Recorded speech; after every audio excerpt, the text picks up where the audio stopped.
four-part, Part 1, Part 2, Part 3, and Part 4. Now look at Part 1. Part 1. George and Lisa are overseas students studying in Britain. They are returning home for the summer holidays. First, you have some time to look at questions 1 to 3.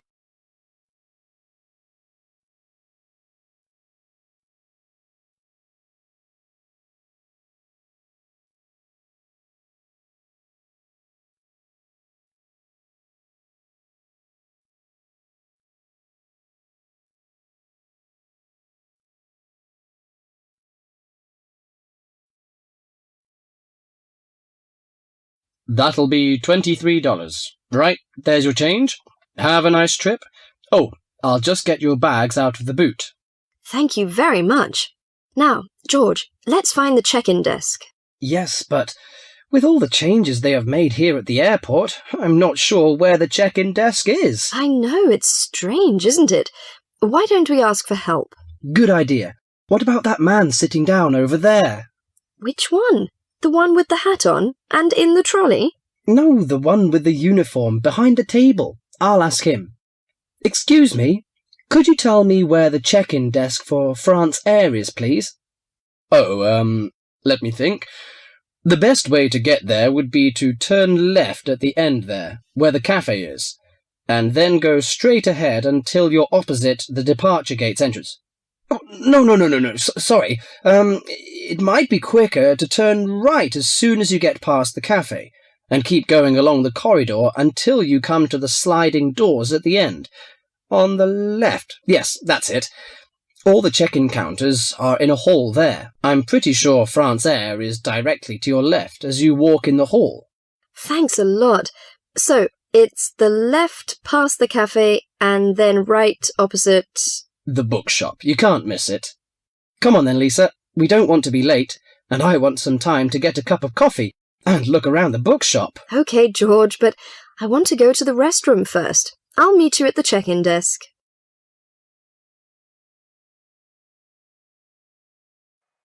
Before you hear the rest of the conversation, you have some time to look at questions 4 to 10.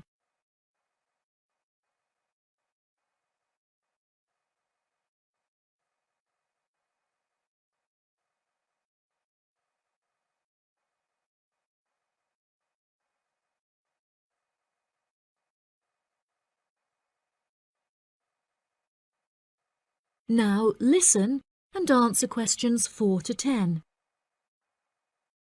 Good morning. Can I help you? Yes, I would like to check in for flight FA492. Very good. Can I have your ticket and passport, please? Oh, yes, here you are. OK, thanks. If you could just put your suitcase on the scales.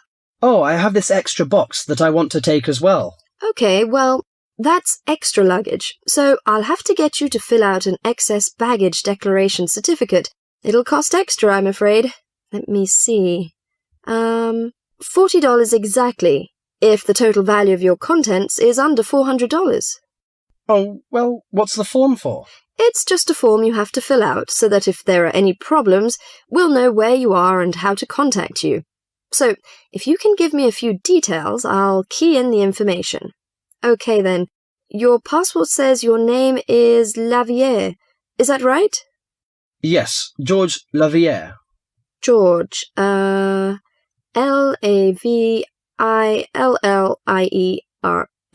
Good. Now, nationality. French? No, wait a minute. It's a Swiss passport. Well, yes, I live in France, but I was born in Switzerland. Swiss. Very good. Flight number FA492. Destination is... Paris.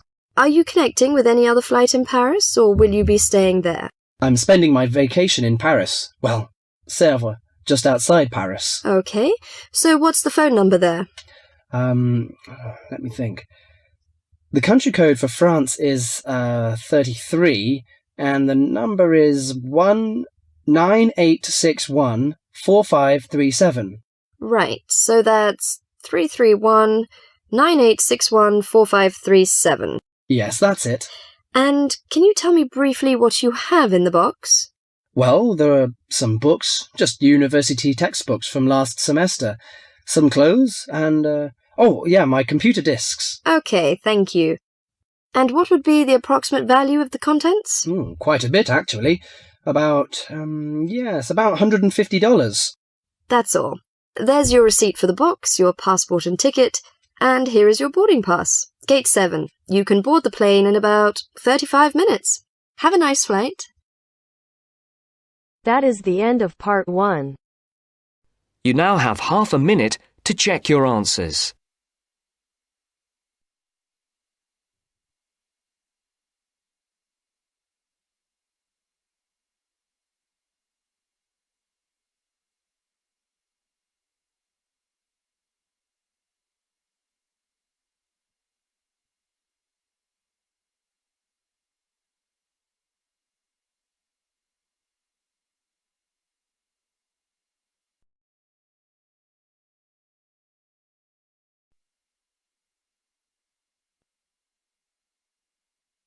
Now turns to part 2.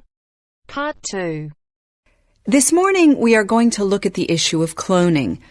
I'd like to begin by looking at some examples of animals that have been cloned before moving on to looking at how cloning is defined.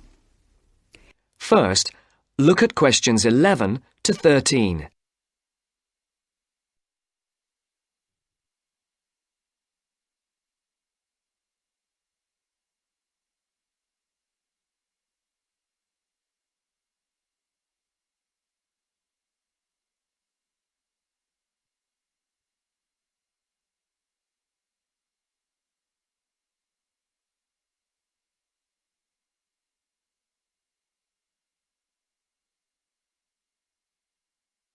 As you listen to the first part of the interview, answer questions 11 to 13. Good morning and welcome to this series of lectures on man interfering with nature. This morning we are going to look at the issue of cloning. I'd like to begin by looking at some examples of animals that have been cloned before moving on to looking at how cloning is defined. The first example I'd like to talk about is Idaho Gem, who was the very first mule to be cloned. Mules are a combination of horse and donkey. Idaho Gem is an identical copy of his brother Taz, who is a racing champion. Thus, we can make the conclusion here that he was cloned to follow in his brother's footsteps. The next example I'd like to refer to is Cece, which stands for copycat. Like her name suggests, she was the first cloned kitten. Interestingly, Cece was created in a laboratory in the state of Texas by the very same scientists who made Dolly the sheep in Scotland. Cece is physically identical to her mother Rainbow, and what is important about this is that it has opened the doors for people to clone their pets in the future. Now, the last animal example I'd like to look at today is the pig. In 2001, 5 piglets were born, all female. They were created by a firm who claimed that their birth is an important step for medicine. The idea is that pig organs and cells could be used in human transplants because the pigs have been cloned without a certain cell. This cell is a vital link because it is the one in human beings that is responsible for making the body reject donor organs. This means that not only is the transplant operation unsuccessful, but the patient's life could be at risk. Now, I'd like to discuss some of the current definitions of cloning. Now look at questions 14 to 20.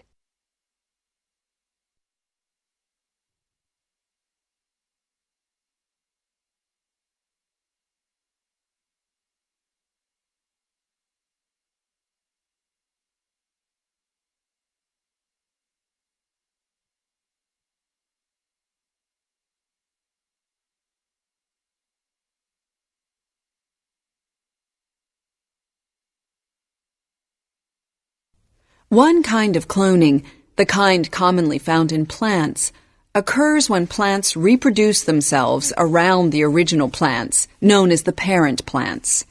New plants can then grow. This is quite a natural process by which plants can form more of the same type of plant. Though you may not be aware of it, another type of cloning happens quite naturally in your body when old cells need to be replaced.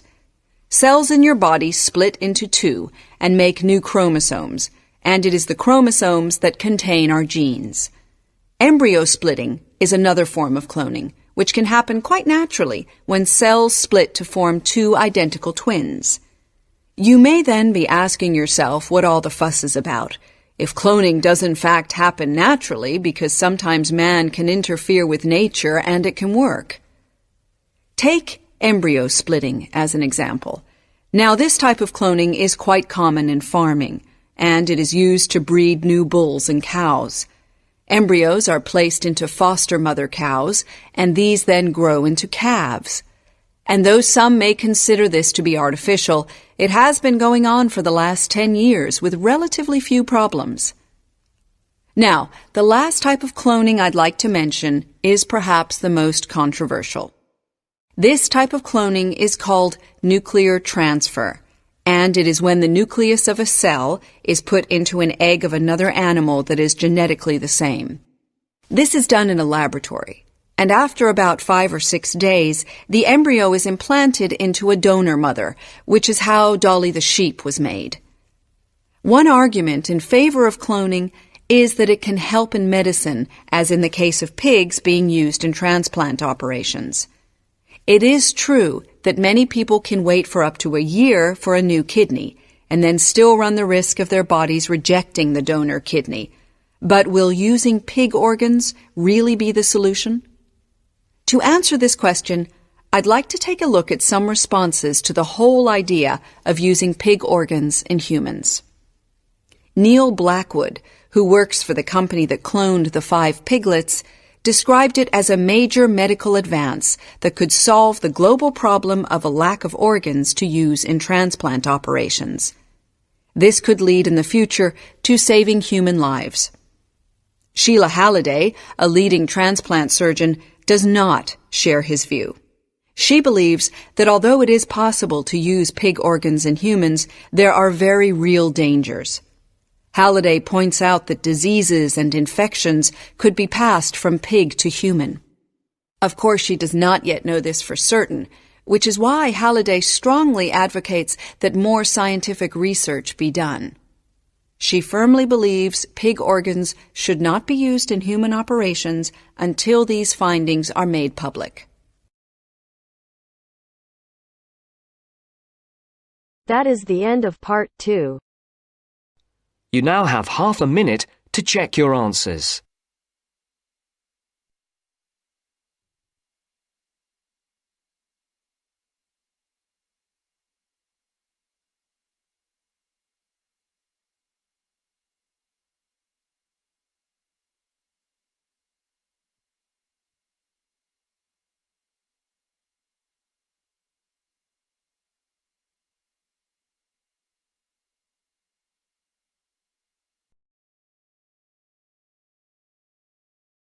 Now turns to part 3.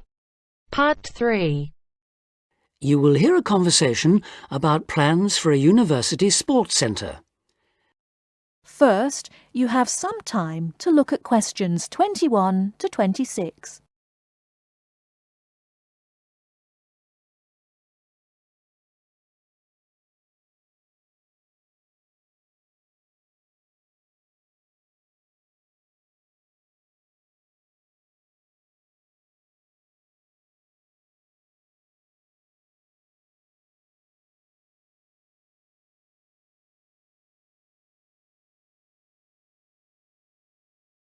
Now listen carefully and answer questions 21 to 26. Before we go on to look at specific sports, let's think for a moment about the non-sports facilities we really need here. Things like better changing rooms and showers. Yes. If this really is going to be a state-of-the-art building, it'll need to have high-tech amenities, but also places for people to chill out after all the exercise they've been doing. Somewhere they can meet up for a drink or whatever afterwards is essential in a place like this. But what else? How about a sauna? Those who use them say it's the perfect way to relax after you've trained. The trouble is, though, that there's a debate going on about how safe they are. Some say it's risky to be exposed to all that heat before or after strenuous exercise, which of course is exactly when people in sports centres want to use them. There have also been problems with people overusing them to sweat off weight. So, to avoid any possible dangers, I don't think I'd include them on my list. Talking of dangers, I wonder whether we ought to have some sort of facility where minor injuries like cuts and bruises and sprains can be treated. Maybe. It would seem to make sense with all the mishaps that are bound to occur when you have so many people running and jumping about and so on. Ah, hold on though. Isn't the new medical centre going to be built right opposite?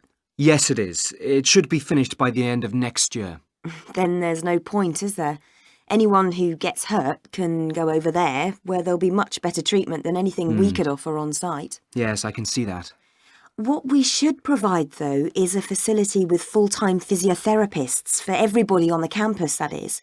As well as treating people, they could work on prevention of things like muscle tears and strains. Right. And something else the new place ought to have, also as a way of preventing injuries, is somewhere to test just how fit people are before they start lifting weights or running long distances and so on. Yes, I was going to suggest that. When I was at the Newport Centre, they put me on a static bike to check out my cardiovascular system. Then they worked out how much body fat I had. All of it valuable information telling you exactly what shape you're in. Another thing I've heard some universities do, especially some of the newer ones, is provide rooms and equipment for lectures to take place actually inside their sports centres. How do you feel about that? Well, as it happens, I've got first-hand experience of that too. We used to have some of our sports science lectures right next to the main sports hall, and I think it made what we were hearing about seem much more relevant to the real world. So, in that respect, I definitely think it's a good idea, yes. I can see that, though my own feeling is that we need to have more concrete reasons. The problem is that we won't have unlimited space, and somehow I don't think providing more lecture halls is going to be one of our priorities. So, I'd be against that one, I'm afraid. Anything else? Well, just that I agree about the need to have a place where people can go for a chat and maybe have a coffee or a bite to eat together. That was something I always thought was one of the strong points of the centre in London. It was a great place to find out about new activities from the people who actually did them.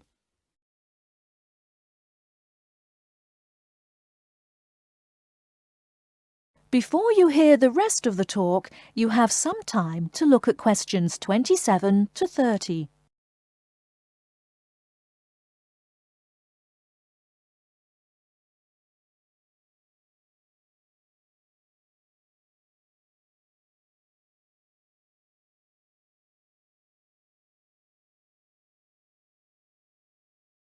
Now listen and answer questions 27 to 30. So what about the main sports facilities themselves? What do we need? Well, we don't need a rugby pitch because there's already one on the campus. The same's true of table tennis, really. Most of the halls of residence for students have their own tables, so there's no point in using precious space here for any more. Agreed. Something none of them have, though, is any sort of pool. A lot of students have complained about this, saying they have to take a bus downtown if they want to go for a swim. Yes, that's definitely one for this place. Perhaps a jacuzzi too. That would be nice, wouldn't it? It would. Perhaps next to the squash courts, just down there to the right. They are very popular, by the way. I think we should have a couple more here, don't you? Absolutely.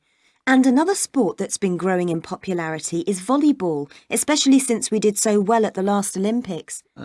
Don't you mean basketball? Yes, I do, sorry.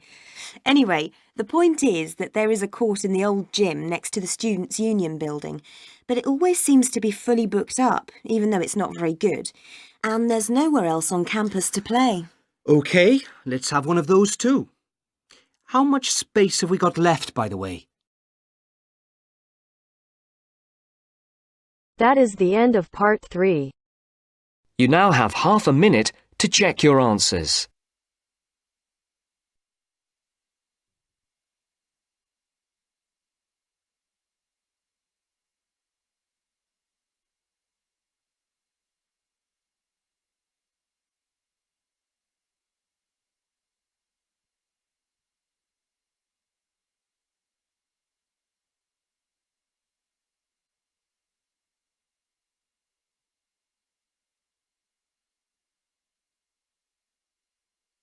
Now turns to Part 4. Part 4. You're going to hear a lecture on some useful information for your travelling around Britain. Listen to the first part of the lecture and complete the notes below. First, you have some time to look at questions 31 to 40.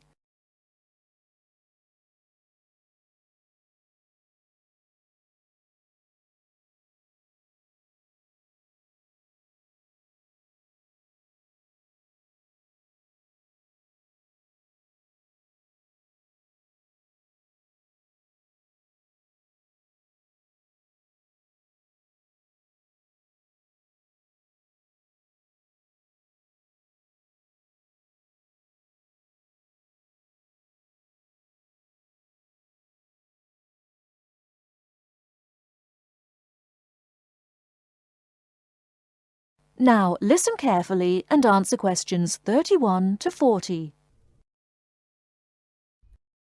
Good afternoon and welcome to the session on Britain. This afternoon I would like to provide some useful information for you about travelling around Britain. Britain has over 700 tourist information centres. You will find them at major ports, airports, stations, historic landmarks and towns and holiday centres. So just look out for this sign that says Tourist Information. The staff will be able to answer your holiday queries as well as provide essential maps, guides and brochures. Tourist information centres at major ports and airports in London and addresses of British Tourist Authority European offices are all listed on the Tourist Information Centres. Now let's talk about the telephone in Britain. You know, Britain is well supplied with public telephones. Street kiosks take 10-pence coins. In city centres, mainline railway stations, airports, and central London underground stations, payphones and card phones are in operation. For the latter, small plastic phone cards are used, and these come in 10, 20, 40, 100, and 200 units, and can be bought at post offices, news kiosks, station bars, and shops where the green and white card phone sign is displayed. When using the different public telephone systems, make sure you read the dialling instructions carefully. Now, let's see the banks in Britain. There are 24-hour banks at London's two main airports. One is Heathrow and the other is Gatwick. Otherwise, banks are normally open from 9:30 to 15:30 hours, Monday to Friday. Barclays Bank and National Westminster Bank offer a Saturday morning service at some of their branches. National Jaro Bank has 42 bureaux de change located in post offices throughout the country in main tourist areas. Opening hours are 9 o'clock to 17:30 weekdays, 9 o'clock to 12:30 Saturday mornings. One exception to this is the Trafalgar Square office, whose opening hours are 8 o'clock to 20 o'clock weekdays and Saturdays, and 10 o'clock to 17 o'clock on Sundays. The bureau de change services are available to overseas visitors. Visitors can change their money there. You can also change money at bureau de change, large hotels, department stores and travel agents. Be sure to check in advance the rate of exchange and the commission charged, as these vary considerably. Wherever possible, you are advised to use a bank or bureau de change, which conforms to the BTA Code of Conduct. In most cases, this is indicated by display of the code. That is the end of Part 4. You now have half a minute to check your answers.